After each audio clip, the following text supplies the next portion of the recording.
foofu position là. Maintenant Seydou Abbas le choix n'a pas été pertinent à Seydou Abbas jël xam nga Seydou fan la woon Ndul Maaji rejeté affaire boobu ñu jël waaw ñu jël Seydou Abbas ñu jël Seydou Abbas pour parce que calcul la logique bi ñu jëloon mooy Thiarène dafay des ci pôle bi ñu tenir en considération la position géographique ñu jël par exemple Thiarène Seydou Abbas Ndulu Maaji fu ne ba bukki sabulu ñu boole leen pour ñoom ñu football fii nii mais gars yi bañ loolu ñu ne noonu bu ñu def loolu nañ def tirage mais loolu aussi ça se fait xam nga tirage lu ñuy defee tirage amul texte tirage consensus ñooy toog ñu ne ñii lañu defee seen tirage mais biñ idée bi ñu ko génnee gars yi ànd ci xam nga des fois c'est des problèmes d'intérêt des fois dama booy bii arrangé Thiarène bu ci dugg de nii lay demee su ngeen ñëwee rajo noonu lay demee kii li ma gis arrangé wul Thiarène ma ne ko arrangé wul Thiarène de bu ci dugg waa ji bu ci dugg man am na benn année Mogo am na benn situation bi xew ci zone bi maa ngi ci zone mais je n'ai pas compris mais pour affaire boobu bañ a dal Mogo il a fallu que benn boy Mogo mu déconné sama kaw il l'a jamais fait mais lan la c'est pour que man ma bañ a ànd ak ñee te moom mënu ma woon wax dara publiquement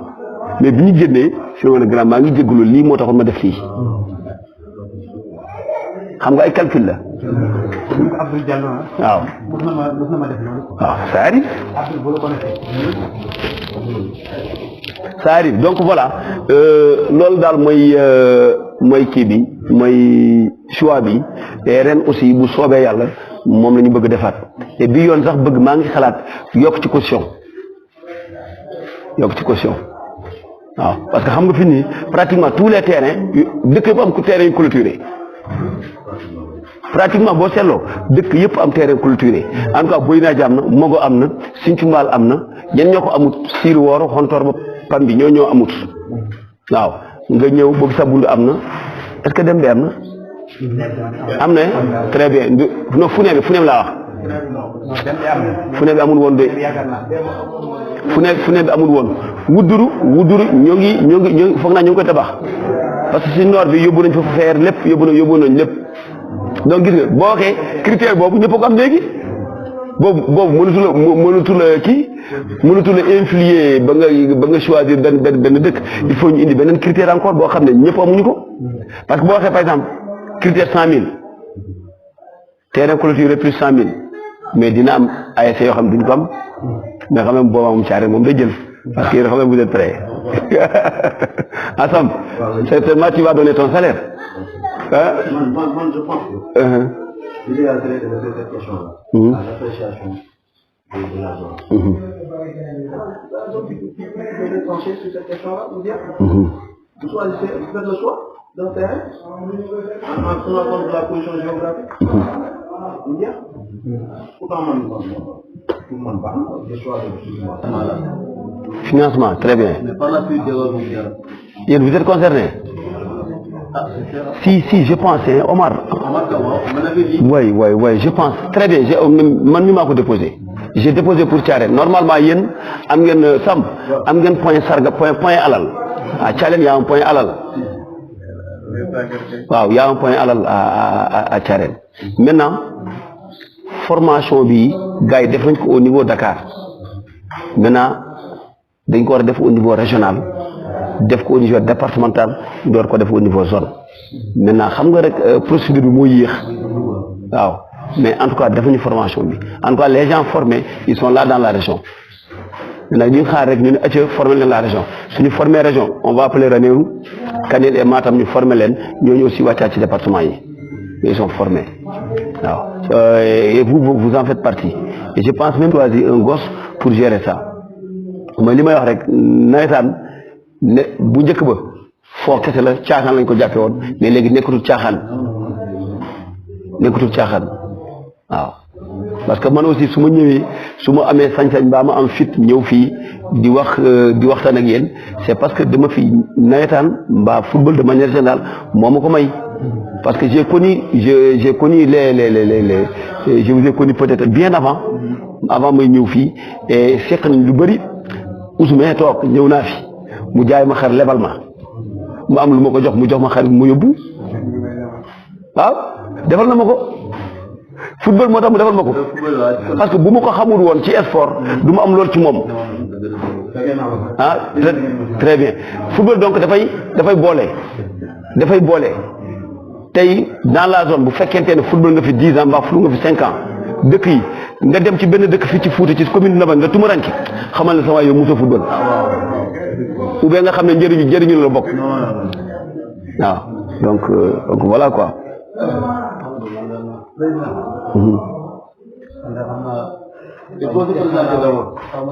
Poulailler bi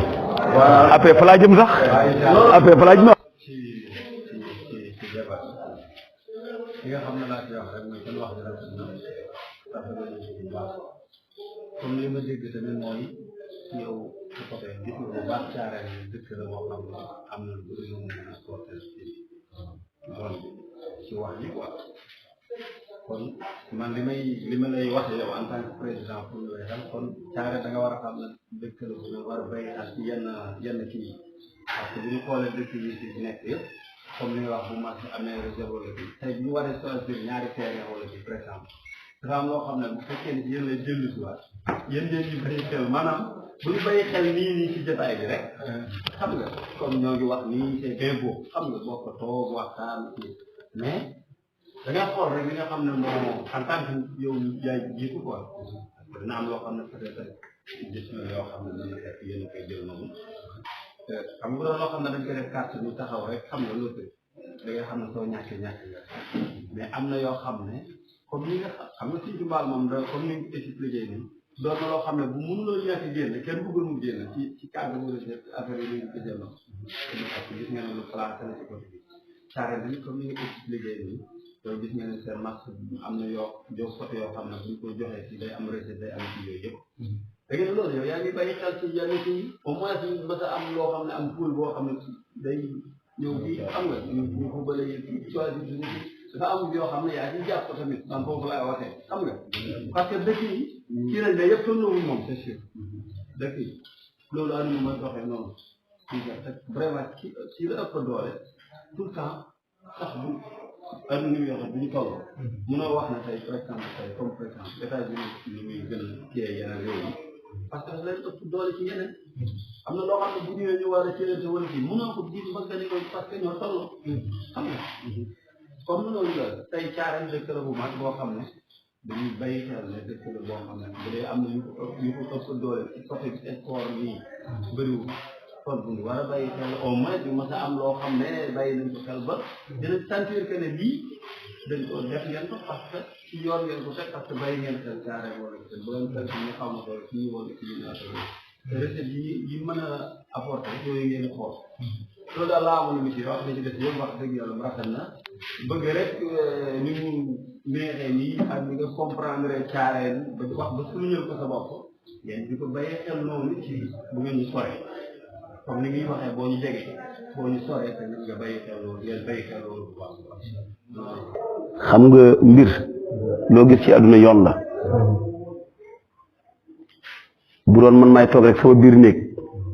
ma ne terrain bi ak terrain bi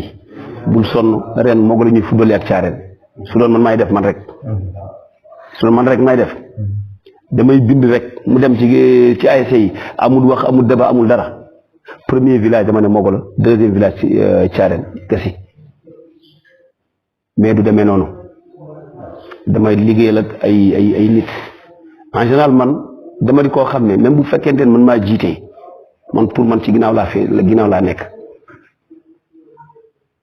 man rusuma sax ka nga xam ne maa ko jiitee dem ñaan ko booy si templi defal ma lii su fekkente ne ni ma la comprendre yow en tant que président sa idée bi sa xalaat maa ngi si ginnaaw caareen dafa bëgg accueillir loolu laa gis yoon ma may la yoon bi ngay def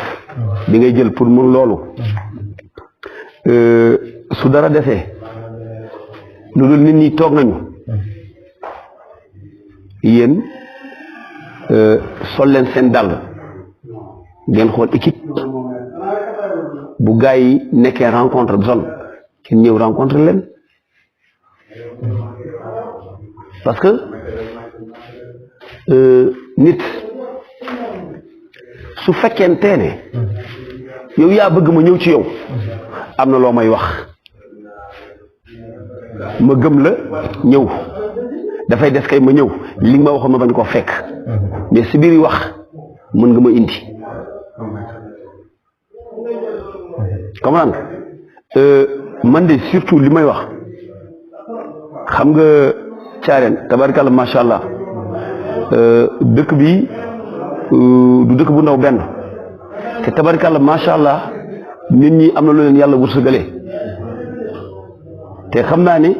dëkk boo am entente la loolu ma xam la dëkk boo am entente la su ngeen waxee da ngeen def lii da ngeen koy def lii tax nag ba zone yi ASC nangoo ñëw football si fii nii ci yéen la ñun candidat la ñu bëgg nañu mais ASC buy football match bu amee suñ dëkk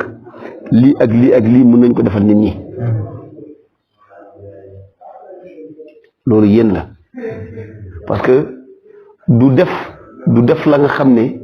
lu lay indi ëllëg problème la parce que nit li mu bëgg mooy nga gis ko loolu nit bu bëgg su ma ñëwee ci yow naa la gis nag ma gis nag ma yëg ma ñëw ci yow tey ñu tasee terrain sama équipe mooy football fii nii nga gàddu 5 mbuus ndox sachet nga ñëw may ma équipe beneen équipe bi may ko 5 mbuus sachet glace nga indi may leen glace nga may ñuy glace bu fekkee am na sax jus nga ñëw may leen mais loolu nit ñi bu ñibbee dañuy yóbbu tur Thiarène sàmm xam na li may wax yéen ñëpp xam ne li may wax kuy dem di défendre dossier mais il faut nga am ay argument yu clair pour mën a défendre sa dossier man bëgg naa may leen ma lii bëgg naa su ngeen ko mayee man dinaa leen defal lii ak lii ak lii dinaa ko def loolu yéen la te aussi bu leen fàttee culture ci la bokk ren dina am cosaan dina am théâtre dina am petite catégorie ku amul petite catégorie doo football non là le président de la petite catégorie il est catégorique te man loolu mënuma koo bañal loolu parce que kii ko wax texte ko wax bu taxawee mu ne ma président petite catégorie football par force ku amul petite catégorie football dama ko koy nangul parce que du man texte ko wax n'est-ce pas waaw donc comme gars yi dañuy jouer petite catégorie dañuy def théâtre loolu yëpp par exemple bu match amee théâtre bi mën nga naan su match amee tey théâtre war a am ñun pare nañu def fi théâtre bi ci guddi gi maintenant ñiy théâtre ngeen ñooñu par exemple ñun mën nañ leen jox reer exemple rek laay wax quoi mën nañ leen a dalal ngeen ñëw théâtre ba pare si le faut bu ngeen ba waree fan ngeen fanaan bu dee da nga war ñibbi ci guddi gi su ngeen pare ngeen ñibbi c'est que ngeen proposé leen ngeen defal leen ay proposition yoo xam ne ñoom dina tax ñoom ñu dugg donc loolu comité boobu moom mooy toog réfléchir ñu ne ñun lii mën nañ lii maintenant ngeen téye document boobu dem ci zone défendre ko n'est-ce pas donc loolu la amoon lu ma ciy wax quoi merci président. On connaît les conditions climatiques, ça leur dit. Mais qu'est-ce qu'ils ont fait? Ils se sont sacrifiés, installés qui c'est-à-dire ay clim. Loolu lépp c'est pour attirer. Parce que xam nañu ce que sport li mu représenté ci poids économique. Mais tamit li mu wax moom président. il faut ñu bàyyi ci xel quoi. boo jëlee le cas de Thioubélé. je ne défends pas Thioubélé, mais je vous dis la réalité. Thioubélé buy jógee Thioubélé. am ngeen fan lay escale bu gi sabut lay escale ba 14 heures mu soog a ñëw Thiarène mu jógee Thiarène escale encore bu gi sabut ba minuit xaw ma 2 heures du matin encore retourner à Thioubélé. Vous voyez que c'est un peu difficile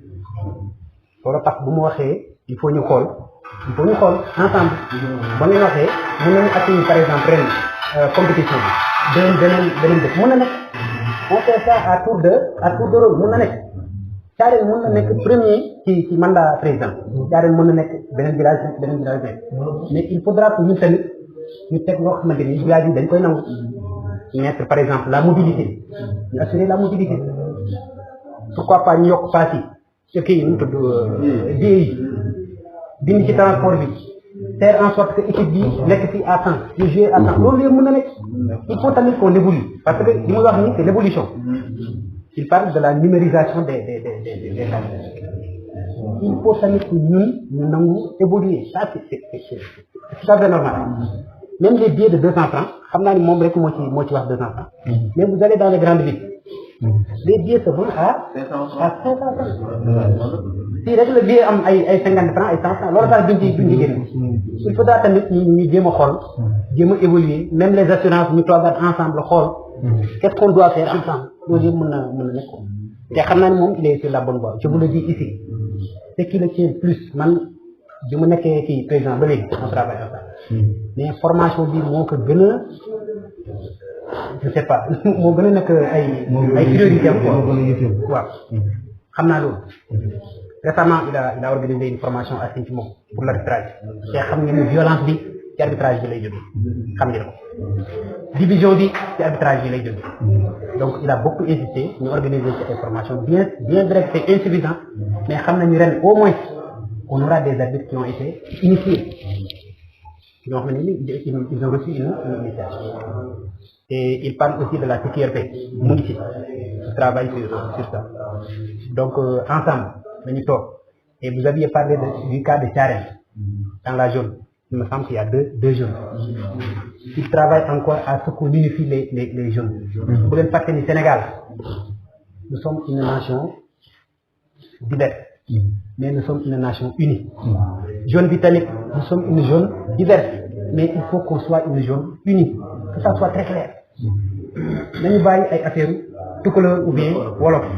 man j'aurais aimé qu'il y ait un cousinage entre les wolof et les tukulóor comme séeréer ak joola ou bien comme séeréer ak tukulóor pourquoi pas duñ ko def jéeri ak waaro ñu tooñante loolu mën nañ ko créer ñun loo xamante ni il l'avait dit d'ailleurs devant quelqu'un mu ne am na loo xamante ni moom ñemewu kaa yàq moom président parce que moom fii la ko fekk oui allo fii la ko fekk waaleykum salaam fekk nañ ci Thiarène ak yeneen dëkk yi oui ça va bien Holio pourquoi pas continuer Mamoudou Ba Nabaji Hombo ah ça va Bano Bada ba hokka minudi ma ngomi ko émission bot après minudi ba dani j'aime pas bëgguma ko waxuma sax cadre sport lu mu mënti doon mën nañu ànd fii 100 ans que dimanche du ma xam lan nga du ma jëm a xam lan nga parce que man loolu gëm ma ko li ma xam nit kii jullit la kii yéeféer man loolu laa xam ci nit mais kii lii la kii lii la kii lii la man loolu xaw ma ko te gëm ma ko comme lan keroog toog naa ak Djibi Dieng olof la salom laa toog tey ba ma ne ko man soo ma mënee jàppale zone bi yëpp nekk benn man moo ma gënal wax naa ko et je l'ai même dit à Aliou Badiane bëgg naa ko mais du ma suñ nekkee benn du ma tëree liggéey buñ nekkul benn aussi du ma tëree liggéey mais su ma sañoon ñun ñëpp ñu ànd parce que man tey bari ci dëkk yi nii amul fu ma fu miinu seedu gii miin naa fa comme ni ma miinee fii noonu laa miinee seedu ndaw l'enseignant je connais très bien ak ñeneen Oumar Lom c'est un ami intime à moi jusqu'à présent il est en France mais on se parle tous les jours Oumar football moo tax ma xam ko man maa ko jiitu ci enseignement maa ko jiitu foofu ci enseignement mais football moo ñu boole woon yàlla def mu nekk encore mu ñëw nekkaat collègue donc man awma problème ci kii lii la man j'ai pas ce problème nit daal nit la ñoo bokk zone bi suñu maamaati maam ñoo doon dund dans cette commune dans ce Fouta là bien avant notre naissance mais pourquoi pas ñun ñi nga xam ne duñu dara ñu ñëw bëgg dindi loolu fu ñu ko teg rafetut problème parce que bëgguma kii jiite ma c'est juste un problème de leadership loolay dëgg problème de leadership la mais man j'ai dit que nit ñi ñun ñëpp ay jeunes lañu tey bu kii jiitu wut su kii jiitoo amul problème ëllëg peut-être kii dina mos a jiitu man bi may def 5e laa dugg zone enseignement def naa ci 20 ans waxuma li ma jàng de enseignement def naa ci 20 ans donc avant may nekk enseignant maa ngi woon zone gis nga 20 ans après bi ma nekkee enseignant laa nekk président de zone bien vrai que toutes ces années passées maa doon diriger zone bi mais loolu warul nekk un problème nañ ñëw ànd ay ndaw lañu ñoo bokk suñu lépp tey même bu fekkente ne dem nga fële ma dem fii nii fële ci football mais bu politique ñee dama ñëw politique si fii nii la preuve année Djibi Dieng il est wolof mais mu ngi xëccoo mairie bi pourtant il peut être maire kenn moomu ko waa Nabadji la moom il est de Nabadji kenn mënu ci dara il est de Nabadji su ñëwee teg ay gestes yoo xam ne tax na nit ñi ànd ak moom les gens vont voter pour lui mais buñ ko gëm buñ tegee ay gestes yoo xam ne gars yi gëmuñ duñ ko voter en tout cas bu fekkente ne yéen certainement vous avez des parents là-bas su ngeen leen mënee approcher il faut leur parler man mii Mapaté on se connaît très bien je lui parle daaw daf ma daw parce que dama ko wax ma ne ko booy nekkoo ci dëgg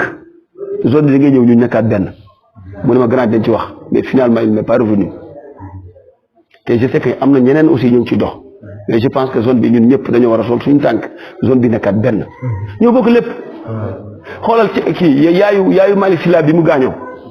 dem naa ci enterrement bi moo ko laa jógee dem ci enterrement bi ak kii il était là-bas ah mais ñaata olof a nekkoon ñaata olof fekkente ne olof rek la ñuy wax ñaata olof a fa nekkoon dëkk bi ñoom ñëpp ñoo ngi fa woon seedo gii ñoom ñëpp ñoo ngi fa woon ndagam kay bu kii amee ay ñun ñëpp ñu ñëw donc ñun benn lañu parce que bëgguma am loolu bëgguma yow tamit nga am loolu mais mënuñ ci dara mais ndagam boo ko amee ñëppay ñëw donc ñun ñëpp benn lañu en tout cas su fekkente ne nit ñi mën nañu sensibiliser que nit ñi nañ ñëw nekkaat benn ñu ànd moo gën man daal vraiment loolu ma gënal quoi waaw par rapport ak seen candidature nag yéen a koy doxal seen bopp waaw mais nag président da ngay jënd président de sinon du dox de problème supporter sànq bi ñu nga ko xëy na mais sori ji woo wala boo fekkee du damaa tardé parce que problème assurance moom nee nga supporter boobu donc man nag li may wax ci wàllu supporter la jëm parce que plupart supporter tamit li muy yàq ci match day bëri danay defar match dana yàq match parce que ambiance ci match supporter moo koy joxe mais li yàq match tamit supporter da ciy joué donc yéen yan kii ngeen jël yan matukaay ngeen jël pour supporter yi maanaam lan ngeen ci jël pour supporter yi pour man sama classe bi ñu mën a xam ne supporter yi lii ak lii ngeen war a ak ñoom wala lii ak lii ngeen leen di wax quoi. je pense que keroog rek maa ngi ci doon wax seen jànka aw ma mooy il faut que qu'on se dise aussi la vérité su ma sañoon man mooy dëkk bu ne damay dem toog ak supporter waxtaan ak ñoom parce que lépp waxtaan la lépp loo gis ci àdduna waxtaan la que ça soit avant pendant ou bien après lépp waxtaan la le supporter problème am c'est par rapport le plus souvent ak benn action bi arbitre sifflé wut la le plus souvent loolu la hors-jeu la non du hors-jeu penalty mbaa du penalty ci loolu la supporter bi nekk fële xataraayu da ko ne paquet parce que équipe am surtout ci match doo toog yi bu ñëwee ba foofu am gars yi mënatuñu ko comprendre foofu la maintenant le gars moom benn su xamee texte yi boo xamee texte mooy RG bi bu ko xamee mu dellu mu xam règlement li règlement arbitrage bi wax moom yenn comportement yi du ko am ci terrain c'est pourquoi yéen aussi en tant que technicien en tant que accompagnant bien encadreur c'est à vous les enseignants vous les intellectuels yéen a war a toog gaa woo gaa yi ci pencam ngeen teg jël def mooy livret bi mu ndaw bi kaamil bi ngeen génnee ko wax gaa yi lii ak lii la su ngeen defee nii même bu fekkee ne xamuñu règlement football bi mais bu ñu xamee ne que ñun bu ñu defee lii seen équipe day toog duñ ko def maintenant beneen problème bi ñu posé woon sànq ñi nga xam ne tax nañu vraiment équipe yi di gën a am problème mooy ñi nga xam ne xamuñu fi terrain bi féetee bés ba ñu ngi yàkkamti ñu nodd takkusaan ba ñu dem terrain ba ñooñu ñoo fa indi problème parce que ki ñëw terrain boo waxee moom tuuti dina la comprendre mais ka nga xam ne mosul ñëw terrain yoonam nekku ci terrain kooku li koy xelam li ci nekk mooy nañ ko yàq loolu suñu problème moo nekk chez nous ñun Mogo loola fa nekk am nañu ñooñu suñu match ak Boy Naaji ki ko yàq c'est il n'est pas joueur xaftaan la sol sama cousin la dafa jóge fële rek mu ne kenn du dóor penalty kenn du dóor kii bi corner fu mu teg sol ponkalu maamu grand buubu mu ne noonu kenn du ko dóor mais est-ce que loolu rafet na mais ñooñu nag ñoo bëri ci dëkk yi maintenant la ci des je pense que yéen war ngeen am RG bi RG bi mooy nouveau kii bi quoi boobu ngeen di jël woo nit ñi toog ak ñoom règle par règle su ngeen paree ngeen jëm ci règlement yële yooyu 18 règle la ngeen tojal leen 18 règle yëpp ci dafa jafe nag surtout problème bii nii problème urgent c'est un mën gis nga keroog je pense que waa ji est-ce que defu ci benn journée ci urgent kese bi mu jàngal booy yi formation bi dafa ñu journée lemu urgent mun fexe ba jeexal ko tellement que dafa bëri problème ñun nag dañ dul comprendre loolu bu télé lay teg de jour ba ban match mu footballoon fan yooyu am match bu doon ci coupe du kii bi coupe d'Europe bi la woon match coupe d'Europe moom la teg ak ko moom la teg nii waaw moom lay teg ngeen di seetaan gars yi kenn ku ne di justifié wu mais bu paree mu ne la non non voilà lii la affaire bi wax texte bi lii la wax donc ñun ñi nga xam ne jànguñu ko nag ñooy toog fii di wax nii la fukki donc nit ñi dañoo war a delloo ci seen xel ñu xam ne ñun ñëpp ñoo bokk lépp am na match bi fu muy toll tension bi muy am ñun ñëpp ñoo ci perte je vous rappelle encore ba seen match bi na bàyyi match bi bu nga ko fàttee ni mujjee rafetut te am na dirigeant yoo xam ne defuñu ko supporters yi ñoo koy def mbaa mooy ñële mooy cité woon léegi ñoom ñoo koy def waaw mais da ko jarut après ñun ñooy dellu àndaat gis ngeen booy bi mu amee choc mais am na ñoo xam ne terewu leen dem seen liggéey dañoo dem seen liggéey mais am na ñoo xam ne dañ ca sonn seen gars yi nekk bitim bi dañ ca sonn def ci seen xaalis def ci seen lépp mais loolu c'est à éviter cas boobu rek jar na ñu koy kii ñu mooy fi yéen ñi la ci sensibilisation la li ngeen ci mën a def comme sensibilisation am ngeen ASC C bi bu leen ko fàttee C bi ci la bokk C bi ngir yàlla bu leen ko fàttee ñun AS la ñu amuñu C maintenant problème violence bi ngay tudd ci sport yóbbu leen ko penc ma def leen ko théâtre lu mën a ne la ci théâtre bi mën ngeen a sensibiliser booy xam mën ngeen indi fii ay mag comme yéen ngeen football par exemple ñu def benn simulation benn bit boo xam ne bit bi war woon am hors-jeu la ñooñu dugal arbitre bi validé ko ñu xamal ne lii du dara ñu bàyyi ñu leen jubilé ñu ñëwaat football loolu bu ñu koy gis mën na am xale yi après bon dañoo noonu lii garaawul ndekete c'est vrai que C bi il faut mu ñëw C bi tant que ñëwul on aura toujours des problèmes amul benn dëkk bi def théâtre benn amul théâtre pour loolu la théâtre da ngay am problème nga bëgg koo régler ci théâtre nga ko yóbbu nga régler ko foofu c'est comme ça que ça se passe théâtre boo gis théâtre mbaa film boo gis de manière générale am na benn leçon biñ ci tiré mais vous pensez que film yi dañ koy def film pour film rek même film guerre yooyu am na lu ñu ciy visé donc ñun nag aussi de grâce ngir yàlla dañu génne C bi ñu jël C bi utiliser ko C bi ci la bokk xëy na amaana bu ñu informer ne bu ñu sensibiliser bu ñu leen jàngalee kii bi kaamil bi ñu jàngal leen aussi mooy les 18 lois de jeu buñ ci boolee théâtre bi mën na am affaire bi dox ASC bu ne bu ko defee problème mën na ñàkk waaw loolu rek grand laa amoon kii ma wax ci question bi quoi. atelier là violence baaxul surtout s'il y a mort d'homme te si on ne prend pas garde dès à présent ci loolu lañu def te yal nañ ci yàlla musal ko ay affaire mort d'homme moom yal nañ ci yàlla musal fii nag y a eu des blessés dans cette zone am na ñoom ils sont blessés te loolu ku ko jiite moom da ngay xaw a rus. waaw. te man nga am blessure ou bien nga dégg am na ay xam nga loolu man de ñaan ma ko yàlla. te je ne le sais pas au président. xam naa loolu nag il faudra ñu éviter fii nu mu tudd Nourou mu toog mu expliquer supporter yi parce que keroog bu ñu expliquer lan mooy pied tendu ak pied fléché ma jox leen benn exemple pied tendu mooy rouge bi même pied tendu du fule lay dal pour nga may ko rouge mais supporter bi du ko comprendre moom sànni tacle nga day yaakaar rouge la alors que tacle pied fléché du rouge te tamit tant que laaloo ci zone sensible bi lii la ñuy wax zone sensible koo xam ne boo ko laalee tànk bi mën na dem amul problème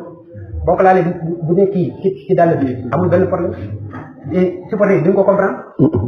tey bu ma la tàggee laa la ci dal dañuy wax ni may ko rouge loolu mooy indi violence bi nag à la fin du match lu ñuy wax yow daal keroog da nga kii match bi fekk nga da nga war a may rouge am mayoo tu vois kon li mu wax ni communication bi surtout la communication il faut qu'on communique avec les supporters ñu xamal leen lan mooy les règles du jeu les lois du jeu ñu ngi ci kii ñu ngi ci internet bi bu ñu ko téléchargé bu dee yéen tamit mu ngeen ko exploité mën nañ ko am nañu ay intellectuel am nañ booy yu jàng kii Samb gis mu ngeen il faudra ngeen def ko organiser un match vétéran ou bien équipe nationale xam nga ñëpp dinañ ñëw ngeen xool benn action expliquer booy lii la ba ngeen demee zone ngeen gis lii la et surtout les pratiques occultes gars yi xamul xon yi ngeen di suul yi waa caare ni suul seen béjjën yi ngeen indi président bul andi béjjën de day am benn supporter dem ci benn camp pour ko daal waay vraiment ou bien c'est une simulation foofu la envahissement yi di am waaw finalement ay violence la et loolu yëpp il faut comprendre garde quoi ñu xamal leen lan la RG bi wax ci pratique occulte bi quoi te rek leer na man mu ci en tout cas man j'ai été mais xam naa ne yaakaar naa ne am lu ma ci xam tuuti nee naa leen man je fais partie de Thiarène su ngeen ma woowee guddi muy bëccëg n'importe quel moment bu ngeen ma woowee bu fekkente ne dama disponible dina ma ñëw waaw te sama ñàkk a disponibilité mooy li may wax rek mooy semaine du 9 à partir mooy BFM bu commencé waaw bu BFM jeexee moom heure bu ngeen ma woowee damay ñëw parce que man defuma dara laa defut toog rek di naan ataay laay def su ngeen woowee dinaa ñëw waaw mais violence am na ñu ko fekkee peut-être fii nii histoire u Seedo je pense c'était en 98 na bàcc Seedo Tigre Siré vous vous rappelez ah grand war nga koo teewee de mooy fi seen jumaa ji nekk actuellement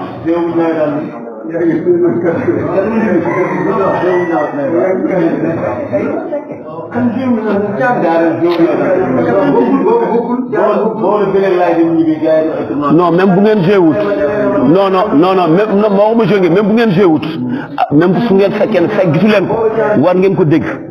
mooy Seydou Abbas Seydou bii moo fa doon football jeu contre Tigre Siré ah te amoon na ci ku ci gaañu am blessure bu garaaw waaw am na beneen aussi match encore Seydou la Seydou jour boobu Cubalel moo waroon football ak Boki Saboul demi-finale mooy terrain bi nekk Codey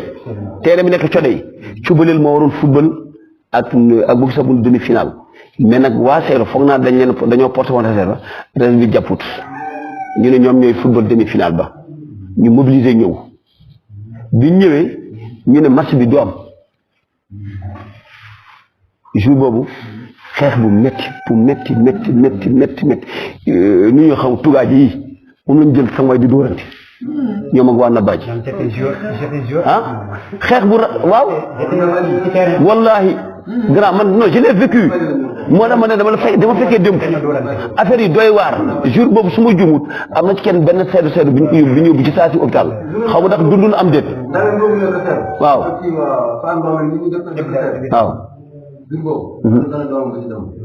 non am na ku ñu dóor yu métti wallahi lazim boobu ñii xam nga seen dëkk dafa bëri pulo yi sax waaye ñu ne comme dañuy dem fële kari waa seedo jël seen jaasi imagine toi loolu ah mais c'est trop donc mais ñun nañu éviter loolu non baaxut xam nga ki koy def yaa ngi koy commencé mais fu muy mujjee ji xamuloo ko mais mën na am sax sa kër c'est bien possible sa kër parce que yow peut-être mën nga sauver sa bopp mais sa doom ba nga fa sa jarbaar nga fa sa rakka nga fa da nga am fu mu jëm donc intérêt bi ñun ñëpp du zone rek ñun ñëpp ñoo ci am intérêt bañ a violence am maintenant il faut accepter une chose aussi que nawetaan dafay rimer ak violence ñoom ñoo ànd mais aussi vraiment na yem mais du ñàkk nag nit ñi joué gars yu ko yi ñu ñëw calmer mu jeex ñu continuer mais quand dem ba yegg foo xam ne moom vraiment mara d'Italie vraiment on ne souhaite pas donc loolu ñun ñëpp la en tant que président yéen ñun président zone yéen président ASC yéen coach yéen capitaine ñun ñëpp ñoo waxtaan parce que man je pense bien bu fekkente ne ñun si biir terrain bi parce que capitaine bi bu problème amee mën na dem wax ak supporter am yi hey arbitre bi mu sifflé noonu la tey dañuy noppi mais day fekk ñu am capitaine boo xam dafa am règle dafay fekk ñu am aussi capitaine bu am règle capitaine boo amee capitaine boo xam ne dafa mel ne Amadou Ka xamul dara xamul sax lu mu reeree mais kooku problème la lay indi et des fois sax moom mooy tax gars yi dugg ci terrain bi mooy influencer gars yi donc ñun ñëpp donc ñoo bokk gaal gi te kenn ku ne ñun bu sañoon gaal gi teer yi ñun ñëpp donc nañu jéem a sensibiliser kenn ku ne ci ASC bu ASC yëpp defee sensibilisation je pense buñ tasee fële du am problème incha allah waaw. concernant ci vente de billets yi su dee dégg naa bu baax dañ ne comme léegi équipe bi bu footballee ba pare maanaam comme ni ñu daan def ñu ñëw calculer lii la ñu am pourcentage bi lii de équipe bu nekk jël dem yoonam quoi léegi dañ ne loolu amatul mais léegi damay laaj ba xam comme ndax day am chaque équipe day am benn représentant bu fa nekk boo xam ne dina xam ne maanaam somme bi temps la comme moom buy demit dëkkam dina ne ñun kat bu ñuy yegg suñ dëkk yi exemple 15 000 moom moo ñu fi war a fekk te wala 20 000 moom moo ñu war a fekk wala boog loolu dafa am ñoo xam ne ñoo koy gérer rek loolu laa bëggoon nga leeralal ma ko wax. certes bi mu daan demee foofu nan lay demee. li ci changé leen rek moo ci changé xam nga tey bu ñuy football Thiarène dafay am représentant parce que il faut Thiarène am koo xam ne aussi mu ngi koy xoolal pour que président ak équipe am bañ cee def njuñ njaaj duñ ko bàyyee président rek ak ñi muy àndal déedéet parce que lépp loo gis aussi transparence la dafa baax parce que mooy tax kenn ku ne gis ci boppam dina tax kenn ku ne aussi vraiment nangoo liggéey Thiarène dafay am représentant bu Thiarène amee représentant su ñu defee pourcentage yi ba pare dañuy toog xam ñaata la ñu am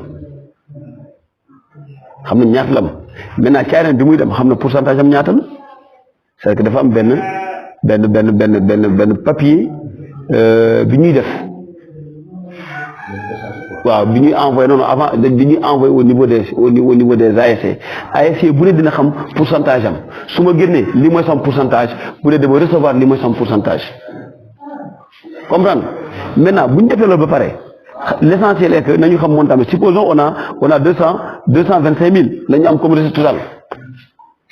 mais après avoir extrait les 5% de l'ODCAV si ngeen def pourcentage si nga koy def maintenant yow di nga xam sa pourcentage bi ngay dem mais ñun buñ tudd man bu ma toogee ba ma demee ba kër ga damay jël sama portable rek à partir de mon portable ma defal leen transfert seen pourcentage maintenant yow ou bien le président suy ñëw carte bi mu yor ci compte am la ñëw ci portable am lay ñëw moom moo mën a xam lim leen mën a wax rek jot naa waaw mais il n'est pas obligé aussi fu mu toog rek mën leen compte bi lii moo fa nekk maintenant su ngeen toogee à l'heure du bilan suy bilan di def forcément moom mu wax def nañ lii te bu bañee su bañee man à partir de man mën naa génne lépp bépp transaction bu président Thiarène def man dama koy am comme moom ni may defee transaction bi ma def ODCAV da koy am donc quelqu'un mu peut être à Dakar moom mu xam li foofa na def na bàcc donc damay toog moo ko fee xam ngeen li ngeen di def ci seen compte fi waaw loolu laa bëggoon mu leeral parce que comme tey jii président bu ñëw benn marque rek man suñu marque bi ñaar la ñam di woo ko parce que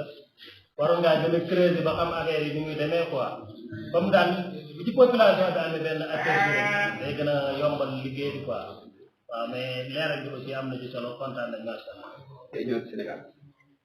si ñaar ci kenn la jëm de kenn. mooy rek xaalis boobu yëpp léegi waa jooju lan moo tax mu ñëw parce que il a compris que mouvement navétane daf bëri xaalis mais malheureusement xaalis boobu kenn réglementé wu ko mais léegi moom mu ñëw mu ne léegi daf ñuy jàppale pour ñu mën a gérer loolu léegi comment léegi mu indi point alal te ça c'est votre parent amal ñaak moom mooy woo. 5% mais terre bi 30% ñun léegi ñaata la ñu am 35%. voilà am nañ ci match amical ak seedu sax may 15 jours boobu gën naa nekk xale 2001 laa dugg ci njaayum bii ngir lan mbirum xaalis moom ñi ma xamoon xam nañ ni lu ma yàgg kii la ko yàgg mën a bàyyi xel wala am ci calcul daal biram sax bu mu ci dugal kat ñoom Amadou Diallo fa dem loolu regroupement mu yónni ma ni demal nga jaay ci bii ma dem ma ne ko ni muy demee mu expliqué ma benn yoon la wax rek ma comprendre léegi nag li ma bëgg comprendre moom mooy ndax léegi yéen da ngeen am ci loolu changement wala noonu la ba léegi loolu mooy question bi. waaw pourcentage waaw dama laaj. loo gis rek ab équipe la te pourcentage bi ñu koy def. c'est pour vraiment ñu arranger ñu jàppale ASC yi parce que je pense que bu ñuy organiser il faut que ASC bu ne gis ci boppam maintenant comment ça se passe suñu organiser par exemple benn match fii ci arène match bi recette totale bi dañuy génne 5%. suñu génnee 5% bi ñen ñoo ko moom waa ODCAV et que léegi avec kii bi mooy système bu bees bi ñoom bu affaire bi pare dañ leen koy envoyé dañ koy génne directement nga envoyé leen ko maintenant li des dafa am fànn bi ñuy def des fois li des dañ fiy génne arbitre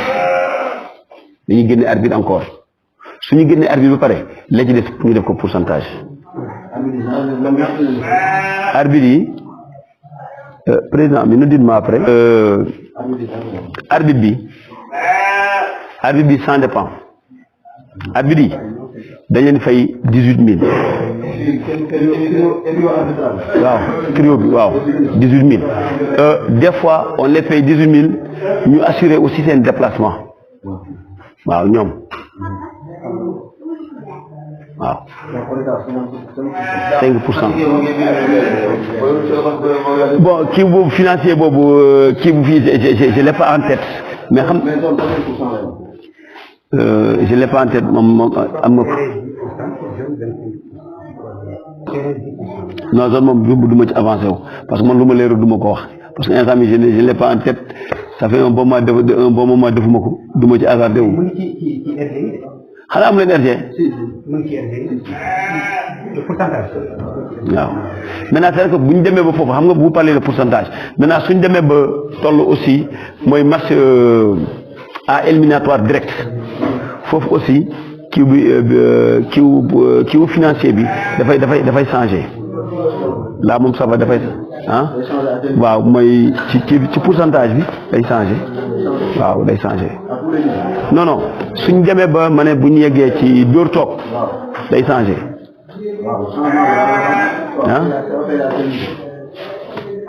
mooy pourcentage dafay changer waaw c'est que foofu la amatu pourcentage maintenant zone bi mooy wax ne forfaitaire lay doon waaw forfait lay nekk par exemple man je dis que équipe bi jógee Thiarène war a dem na bàcc pour jouer un match équipe boobu amu fa pourcentage mais lu fa am forfait la fa am on dégage un montant par exemple ñu ne Thiarène bu ñëwee na bàcc dañuy jox 10 000.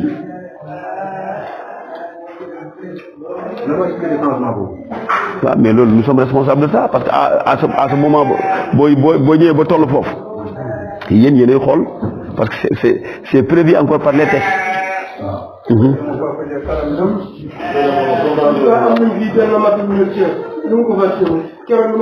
su ma xamoon indaale sama kii bi.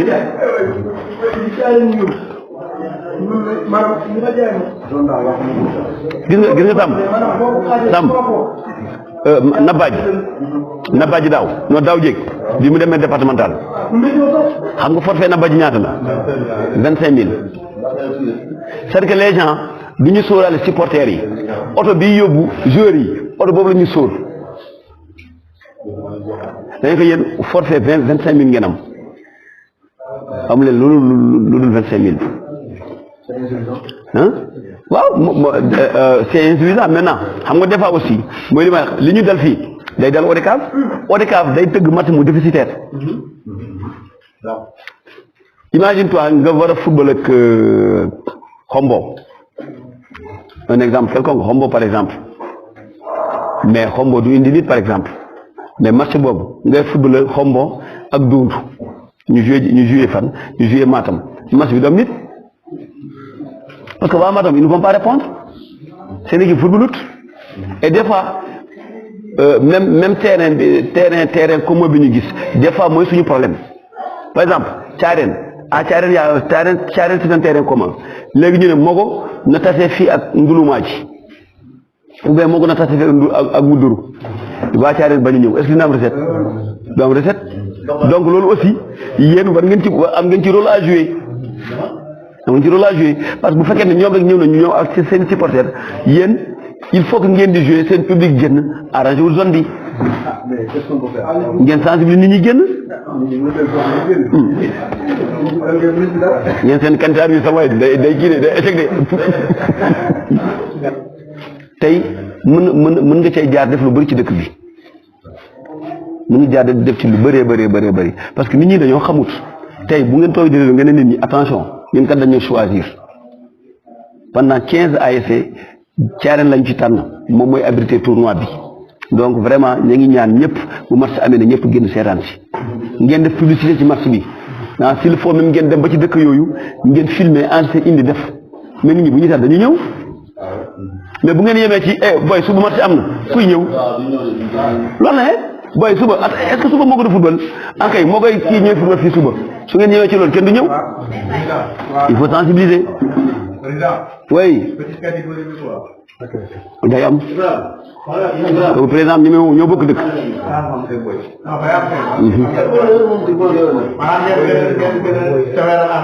est-ce que amu leen du ngeen ma may parrain man léegi moom loolu laay indi 16 je pense 16 la léegi je vais vous envoyer ça Amadou naa la ko envoyé naa la envoyé texte yi dégg nga li ma bëgg comprendre foofu man pour 64 bi ñu leen di arbitre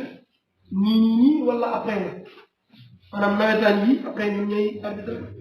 sinon da ngeen leen a former rek pour l'instant mais xamaguñu ñoom fu ñu jëm ak lu leen tax a jóg waaw arbitre yi ngeen doon former.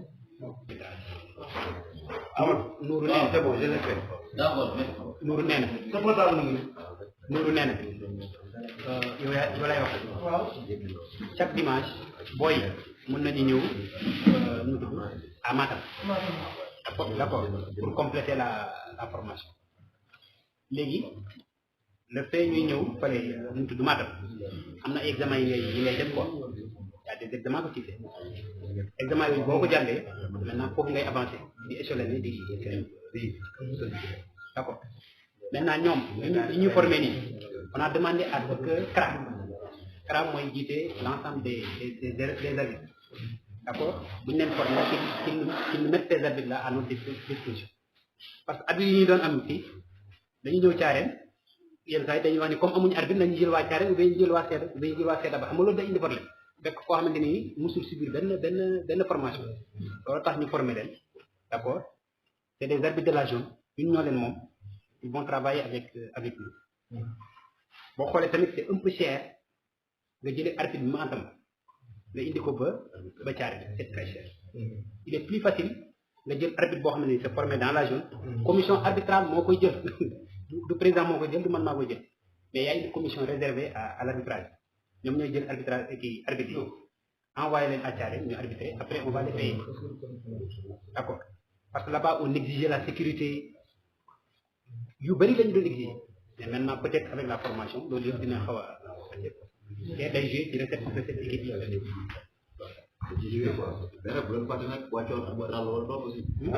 kii bi pour match yi ñi programmé match ñi yor sécurité ñi yor arbitrage ñun ñëpp ñoo toogoon. seulement ma ne pour ñu bàyyi ci xel match bu amee au lieu de trio arbitral mais quatuor arbitral la woon. Il y avait un quatrième arbitre. Oui, il y a chargé de faire des changements. Souvent aussi, ça peut occasionner des évidemment. On a pris en compte cela. D'ailleurs, il y a sur ça. Nous avons mis ci formation bi. pour sécurité pour commission yi kenn ku moo tax man léegi da ngeen mel suñu village yi am na ci ñi nga xam ne vraiment seen nuñ tuddati yàlla may na leen ñooñu bu ñu leen gisee war nañ ci mën a jàppale parce que seerut ay 50 000 100 000 seerut gars yi mën nañ ko parce que benn journée rek la nga gis benn journée mu fayal la gars yi def la saisine mooy su ngeen bindee réserve gars yi ñu wan leen naka lañ koy juger waaw parce que dafa bëri bu aussi procédure quoi waaw balaa ngay juger est-ce que c'est recevable da nga xool ba pare nga ne waaw lii c'est recevable ou bien c'est pas recevable ma teg ko nële du ma ci wax mais nag fii zone man j'avais fait de telle sorte que fii lu ñëw rek dama koy atte parce que xam nga nit ñi am na foo xam ne seen xel tollu fa boo leen waxee c'est irrecevable sama waay mën na toog fin mer président bi nii président bi ne leen fekk comprendre fekk teg see wax mais des fois nag dañuy teg suñu tànk ci yenn yi pour vraiment jëm ko juger mais xam naa avec l'équipe bi fi ne c'est consigne boobu laa leen jox appliquer les règles la nga xam ne c'est recevable na ngeen ko recevable ngeen juger ko si c'est pas recevable vous dites aux gens là que c'est irrecevable point barre maintenant ñun ñoo ngi ñaan vraiment ñoo ngi tendre la main képp ka nga xam ne mën nañoo jàppale ci journée yooyu c'est juste une journée ñu toggal gars yi añ on paye les gens qui font la formation ñu ñëw yendu benn jour ñu defal ñu sur la saisine maintenant beneen formation bi ñu bëgg mooy c'est la gestion des ASC comment on gère une ASC parce que gérer ASC problème la ñu ci bëri ci ñun dañuy foog ne mën nañu gérer ASC fekk mënuñu gérer ASC xamuñu sax naka la ñuy gérer ASC maintenant pour cela ñi nga xam ne moom ñoom vraiment seen xam-xam màcc na ci loolu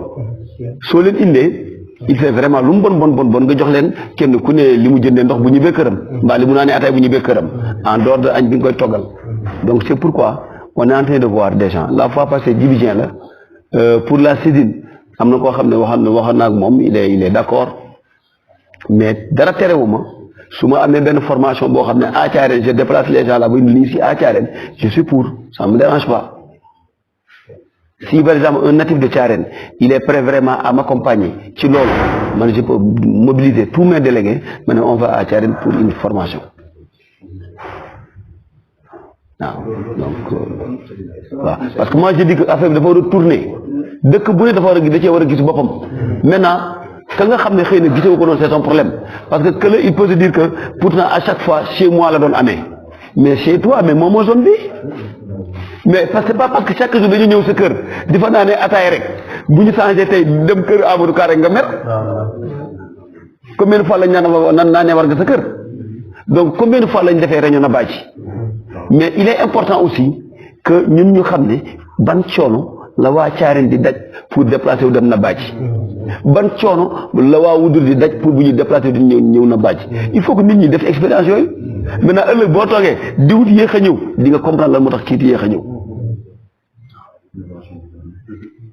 donc ñun daal en tout cas man priorité c'est la formation je forme tout le monde kenn ku ne ñu may la xam-xam maintenant ñu door a jublu ci liggéey bi ka nga xam ne amut il n'est pas outillé amul ci xam-xam soo ko yóbbee ci terrain boobu lu mu la fay defal lu la fa defal dara